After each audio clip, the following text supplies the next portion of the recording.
The women of the Padaung tribe, a Karen ethnic group residing in Myanmar and Thailand, captivate attention with their unusual ornaments, neck rings. The history of wearing such rings among the Padaung spans many years and is intertwined with the traditions and beliefs of this people. This custom is known as Yen Padaung. In the past, these rings symbolized high social status and wealth. This evolution was driven by the Padaung's unique perception of beauty. A longer neck was considered a sign of attractiveness and femininity. Therefore, many women of this tribe aimed to wear as many rings as possible to create the impression of an elongated, elegant neck. There are numerous legends and myths about the origin of these rings among the Padaung. One of them suggests that their ancestors were once attacked by a wild animal, and a woman saved herself by wrapping grass around her neck. This incident became the source of the great tradition of wearing rings to avoid such incidents in the future. Another tale tells us that thousands of years ago in the Valley of Tribes, there were hostile clashes. To distinguish women from other tribes, the Padaung had to wear rings around their necks. There is also the belief that men of the Padaung tribe used this practice to prevent their women from fleeing to neighboring tribes because removing these copper rings by oneself is quite challenging. It requires special tools and significant physical strength, and also to provide protection for the girls from potential intrusions. However, there is another version according to which women used these rings to safeguard their family treasures. But what will happen if a Padaung woman removes her rings from her neck? First, it is essential to clarify that there are actually no rings. Instead, what we see is an elegantly twisted long spiral. In the village of Padaung, the art of twisting metal around the neck is passed down from generation to generation. It is also important to understand that currently, the neck rings are not some kind of protective amulet or medical device.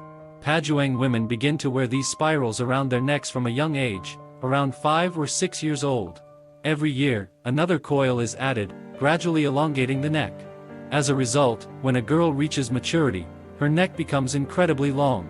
Women also wear rings on their hands and feet.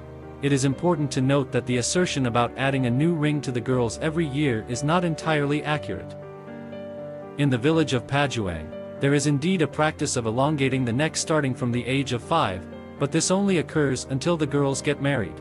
That is why the women's necks in this village vary in length.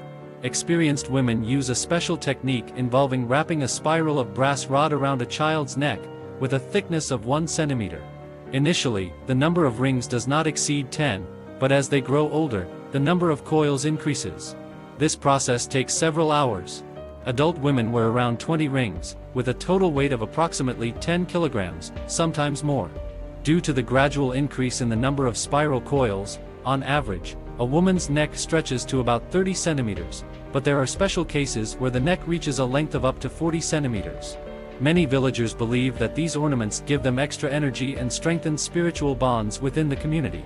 If a Padaung woman, a wearer of neck rings, decides to remove them, it can have various consequences. Firstly, the physical condition of the neck may experience sharp and significant strain since the rings serve as support for muscles and bones. Moreover, removing the ring may lead to some social changes. In the Padaung tribe, this ornament serves as a signal indicating that a woman is of marriageable age and ready for marriage. If the ring is removed, it may be perceived by the community as a sign of rejecting marriage or changing social status, which can result in social consequences such as altering the community's attitude towards the woman. For Padaung women, removing these ornaments can be not only a physically challenging process but also lead to social changes.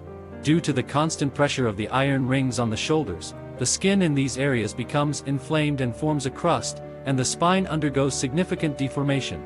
Some people claim that these women cannot live without the rings since without them, their necks could easily break. However, this is not entirely true. Although muscle atrophy and deformation have a negative impact, women still occasionally remove their rings to clean their necks. Although more attention is paid to caring for the rings themselves, they must be well polished and clean.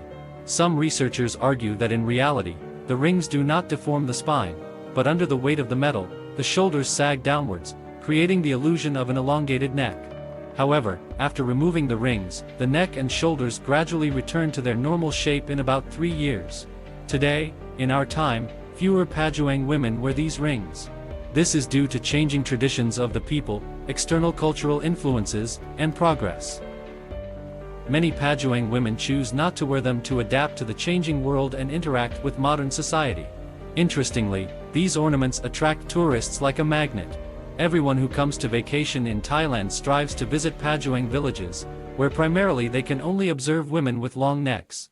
The largest Padaung village, Nai Soi, attracts over 1,200 tourists annually. It is worth mentioning that the Padaung tribe has approximately 50,000 members.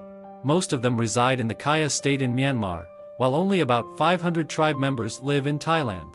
Nevertheless, for some Padaung people, wearing neck rings is an important element in preserving their culture and identity. These ornaments are closely linked to their history and tradition and, despite modern changes, retain their symbolic significance.